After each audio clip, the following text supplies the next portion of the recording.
দুনিয়ার কোনো কিছু হাসিল হয়ে যাওয়া এটা সফলতা নয়। একজন মুমিন মুসলিমের মর্যাদা আল্লাহর কাছে, এক পাল্লায় যদি একজন মুমিন মুসলিমকে রাখেন, আরেক পাল্লায় পুরো পৃথিবীকে রাখেন। কেউ যদি পুরো পৃথিবীকে ধ্বংস করে দেয়, এটা আল্লাহর কাছে অত বড় অপরাধ নয়। একজন মুমিনকে যদি কেউ হত্যা করে, এটা যত বড় অপরাধ।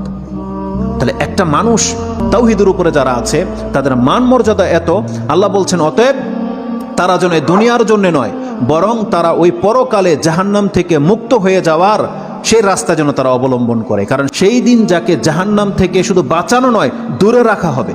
ওয়াউদখিলাল জান্নাহ, আর যাকে জান্নাতে প্রবেশ করিয়ে দেওয়া হবে, আল্লাহ বলছেন ফাকাদে ফাজ, এই হলো সফল কাম। কারণ জান্নাত এমন একটা জায়গা, এটা হচ্ছে চির সুখের জায়গা। একবার শুধু কোনো ব্যক্তিকে জান্নাতে ঢুকিয়ে দিলে জীবনের যত পেরেশানি আছে সব দূর হয়ে যাবে, সব দূর হয়ে যাবে। তাহলে পরকালের ব্যাপারটা হচ্ছে এমন। আল্লাহ বলতেছেন সেই দিন যাকে জান্নাতে ঢুকিয়ে দেওয়া হবে, আল্লাহ বলছেন এই ব্যক্তি হচ্ছে